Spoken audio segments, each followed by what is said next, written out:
नमस्कार, आप देख रहे हैं हिंदुस्तानी प्लेटफॉर्म न्यूज। मैं डॉक्टर धर्मशीला गुप्ता, राज्यसभा सांसद, सह प्रदेश अध्यक्ष, भाजपा महिला मोर्चा, बिहार प्रदेश।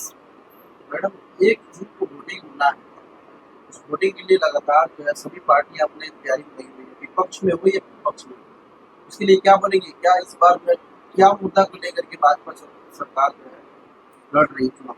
विकास के मुद्दे हैं और माननीय प्रधानमंत्री आदरणीय नरेंद्र मोदी जी ने विकसित भारत और विकसित बिहार का संकल्प लिया है।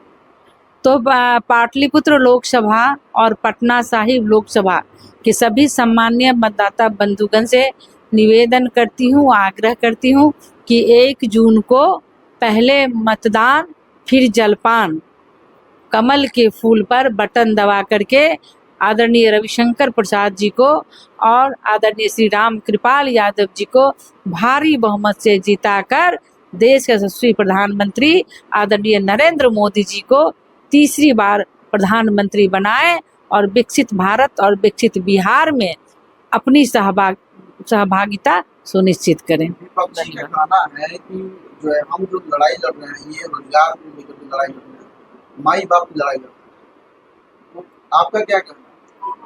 देखिए, विपक्षी जो हैं, जो पूर्व में भी केंद्रीय मंत्री रहे, तो युवाओं को ठगने का काम किया था और नौकरी के बदले जमीन लिया था। 17 महीने के सरकार रही थी, तेजस्वी यादव उसमें थे, लेकिन उन्होंने युवाओं के हित की बात नहीं की। जो कुछ भी हुआ माननीय नीतीश कुमार जी ने, मुख्यमंत्री जी ने, उन्होंने किया। लेकिन भारतीय जनता पार्टी और हमारे देश के यशस्वी प्रधानमंत्री आदरणीय नरेंद्र मोदी जी युवाओं के आत्मनिर्भर और उनके रोजगार और उनकी शिक्षा की चिंता कर रहे हैं।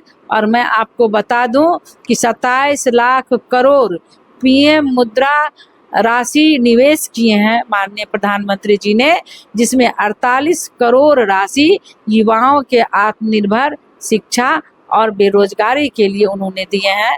और महिलाओं का भी काफ़ी उन्होंने सम्मान किया है। 3 करोड़ दीदी को लखपति दीदी बनाने का उन्होंने निर्णय लिया है। ड्रोन दीदी से पेस्टिसाइड छिड़काव का उन्होंने निर्णय लिया है।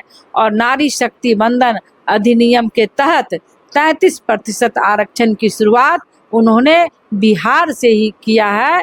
और इस तरह से महिलाओं को जनधन खाता से लेकर प्रधानमंत्री आवास योजना, प्रधानमंत्री शौचालय योजना और उज्ज्वला गैस योजना, राशन और आयुष्मान भारत कार्ड, ये सब उन्होंने बहुत सुविधाएं दी है।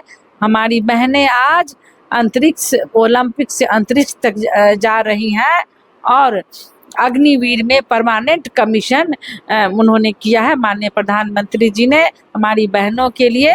और शिक्षा के लिए भी हमारी बहनों को उन्होंने बहुत प्रोत्साहित किया है।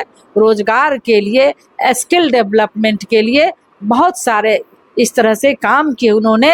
इसलिए बिहार की समस्त सम्मानित जनता मोदी के संग है, मोदी संग बिहार है।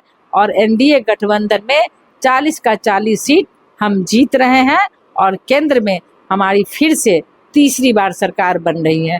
विपक्षी का कहना है कि इस बार 400 पार नहीं, 400 पार। बिल्कुल नहीं, विपक्षी हताश हो गए हैं, निराश हो गए हैं और अनाप शनाप बोल रहे हैं। लालटेन तो बुझ चुका है।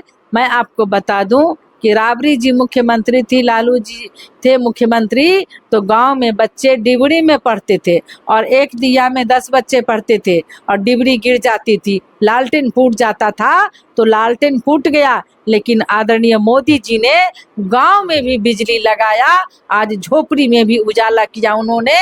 और उन्होंने कहा है कि तीसरी बार बनूंगा तो बिजली बिल माफ कर लूंगा। इस तरह से गांव के लोग भी मोदी के संग है, एनडीए गठबंधन के संग है। बिहार को विकसित राज्य का दर्जा माननीय मोदी जी का प्रयास है विकसित बिहार का, तो निश्चित रूप से इसकी प्रयास करेंगे वो। 1 जून को वोटिंग को लेकर के दर्शक क्या कहना चाहिए? मैं सभी सम्मानित पटना साहिब और पाटलिपुत्र लोकसभा के सभी सम्मानीय मतदाता बंधु से आग्रह पूर्वक निवेदन करती हूँ कि पहले मतदान फिर जलपान। आप 1 जून को कमल के फूल पर बटन दबाकर आदरणीय रविशंकर प्रसाद जी और आदरणीय राम कृपाल यादव जी को भारी बहुमत से जिता करके देश के यशस्वी प्रधानमंत्री आदरणीय नरेंद्र मोदी जी के हाथ को मजबूत करें और विकसित भारत और विकसित बिहार में अपना योगदान सुनिश्चित करें। धन्यवाद।